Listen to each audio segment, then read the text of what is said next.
ஒரு 2 நாளைக்கு முன்னாடி நம்மளுடைய தமிழக முதலமைச்சர் சிங்க பெண்கள் சிறப்பு படை அறிமுகப்படுத்தி வச்சிருந்தாரு தமிழ்நாட்டு மக்களுக்கு. அந்த நிகழ்ச்சி முதலமைச்சரால டிஎம்கே பத்தி பேசாம இருக்க முடியல. அங்கேயும் பாத்தீங்கன்னா பெண்கள் பாதுகாப்பு ஏன் தமிழ்நாட்டில் இல்லை அப்படின்னு பார்க்கும்போது அதுல முதல் காரணமா வைக்கிறது போதைப் பொருள் அப்படின்னு சொல்றாங்க. இந்த போதைப் பொருள் இந்த அளவுக்கு ஸ்ப்ரெட் ஆகிருக்க யாரு காரணம் அப்படின்னு சொல்லி கேட்கும்போது அவரே சொல்றாரு திமுக தான் காரணம். இப்போ திமுக காரணம் அவர் சொல்றாரு. இந்த திமுக தீய சக்தின்றது எல்லாருக்கும் தெரியும். இந்த திமுக கடந்த ஆட்சியில அந்த போதைப் பொருட்களை தமிழ்நாட்டுல பரப்பிட்டு இருந்தப்போ நம்மளுடைய தமிழக முதலமைச்சர் இப்போ கரண்டா இருக்கிற தமிழக முதலமைச்சர் என்ன பண்ணிட்டு இருந்தாருன்னு பார்க்கலாமா? நம்ம வாங்க பார்ப்போம்.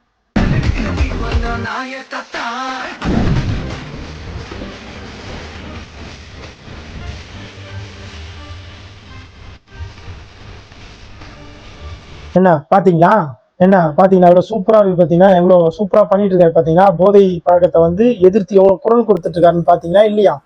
இது மட்டும் இல்லாம இன்னொன்னு ஸ்பெஷல் ஐட்டம் ஒண்ணு இருக்குது.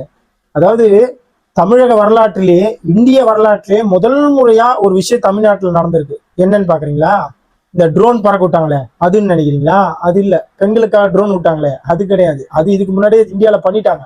பெண்களுக்கு எதிரான குற்றங்களை தடுக்க நடவடிக்கை எடுக்க இந்தியாவிலேயே முதல் முறையாக ட்ரோன் வாயிலாக பெட்ரோல் முறை அறிமுகப்படுத்தப்படும்.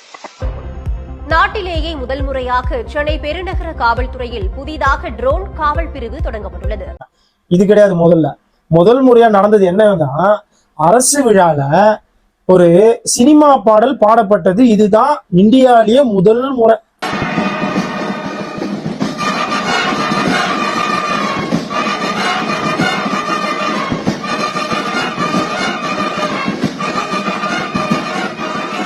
தமிழன்தான் என்னாலும் சொன்னாலே திமுறேழும். நல்லா இருந்துச்சுல்ல?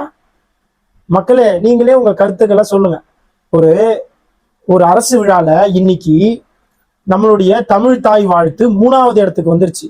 ஆனா இங்க சினிமா பாடல் ஓடிட்டு இருக்கு. இது கரெக்டா தப்பா? இந்த தமிழ் தாய் வாழ்த்தை முதல் இடத்துக்கு எடுத்துட்டு வர்றதுக்கு அங்க இருக்கிற யாருக்கும் துப்பு இல்லை. அதை விட்டுட்டு இங்க சினிமா பாடல ஒளிபரப்பிட்டு இருக்காங்க. இது தப்பா கரெக்டா? நீங்களே உங்களுடைய கருத்துக்களை கமெண்ட் செக்ஷன்ல சொல்லிட்டு போங்க.